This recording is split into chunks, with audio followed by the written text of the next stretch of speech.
vast, ochre-tinged expanse where the Sahara kisses the Sahel, a quiet city once pulsed with the rhythms of intellectual thought. Timbuktu, a name that echoes like a whisper across deserts, yet resonates like thunder in the archives of human civilization.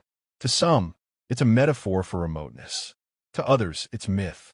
But to those who know its truth, Timbuktu is one of the world's greatest, yet most overlooked, monuments to human knowledge. Beneath layers of dust and centuries of colonial erasure, Timbuktu holds a secret that rewrites African history. Thousands of handwritten manuscripts, covering science, philosophy, theology, astronomy, mathematics, law, and even love poetry. These were not mere decorative scripts. They were blueprints of African intellectual sovereignty. These texts, many in Arabic, others in Fulani, Songhai, Tamashek, and Ajami scripts, formed the intellectual backbone of West Africa's golden age, from the 12th to 16th centuries. At its peak, Timbuktu rivaled the scholarly capitals of Baghdad and Cordoba. It was a lighthouse of learning amidst the sands. Yet, somehow the world forgot. Long before the Enlightenment echoed through Europe, Timbuktu had built its own, quiet, elegant, and African. By the 14th century, it was a bustling trade hub, strategically positioned at the crossroads of trans-Saharan trade routes. But it was not just gold and salt that flowed through its veins. It was ideas. Scholars from across West Africa, Egypt, and even parts of Persia journeyed to Timbuktu to study under the tutelage of brilliant minds like Ahmad Baba al-Timbukti, a towering intellectual who authored more than 40 books and fiercely resisted Moroccan colonialism. His Miraj al-Sudi, a critique of slavery, predates many abolitionist discourses in Europe by centuries. He was once imprisoned in Morocco, not because he fought with weapons, but because his pen threatened empires. The city's famed Sankore University, funded by a woman patron and built in the style of a mosque, was not a mere religious school. It was a comprehensive institution offering instruction in medicine, law, astronomy, arithmetic, ethics, botany, and philosophy. Its curriculum rivaled, and in some aspects predated, European universities like Oxford and Sorbonne. Students were expected to master up to 10 years of study, culminating in public debates and the awarding of scholarly turbans, a symbol of intellectual authority. Timbuktu's scholars would engage in debates that could last days, refining logic and rhetoric under the sunlit courtyards of mud-brick libraries. This was not oral tradition alone. This was written tradition, cataloged and preserved in family libraries, homes that held thousands of manuscripts passed down across generations.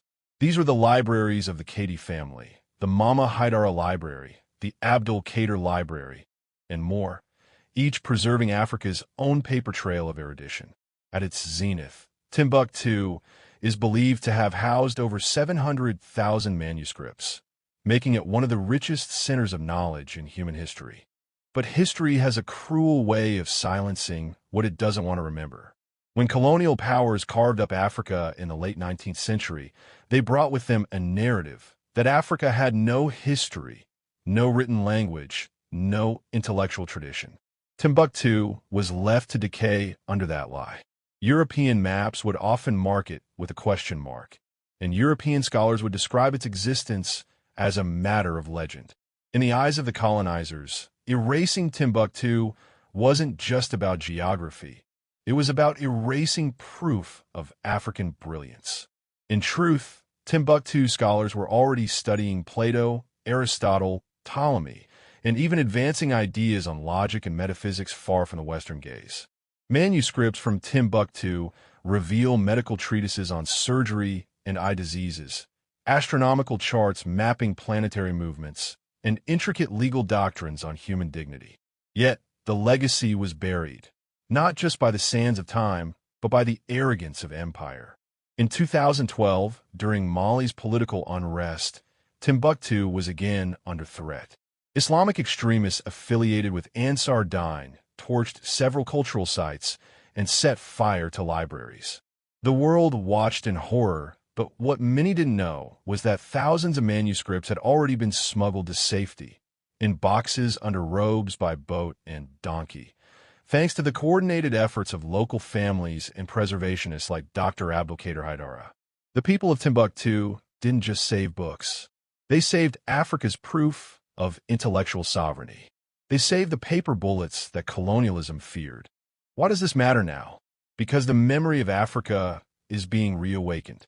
In a world increasingly hungry for authenticity and decolonized truths, Timbuktu stands as both a wound and a mirror.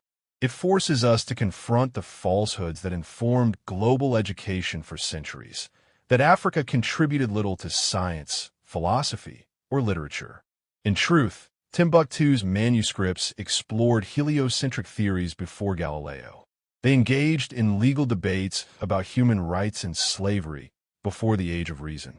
Timbuktu's scholars penned botanical pharmacopoeias that mapped medicinal plants, long before modern pharmaceutical industries were born.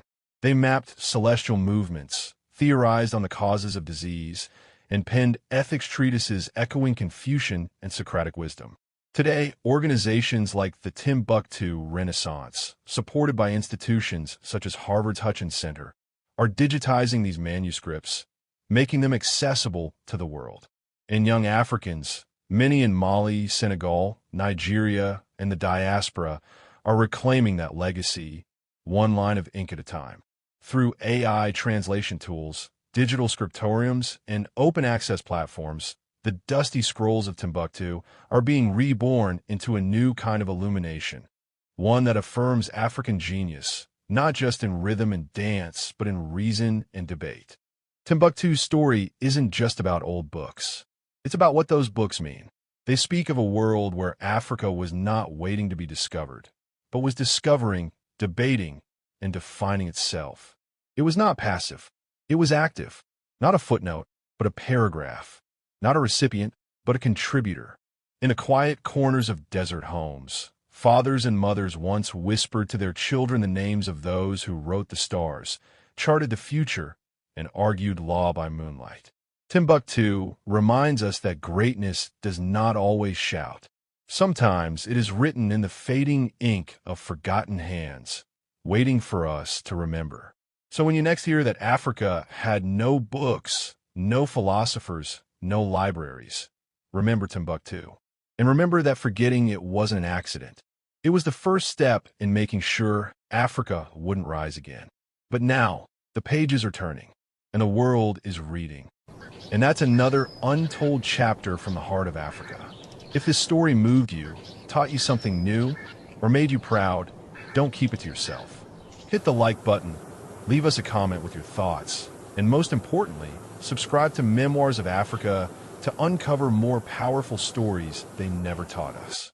We drop new episodes every week, revealing the rich legacy, hidden heroes, and fierce resilience of African people on the continent and across the world. Because history isn't complete until every voice is heard. Subscribe now and be part of rewriting the narrative. This is Memoirs of Africa, the Untold Archives.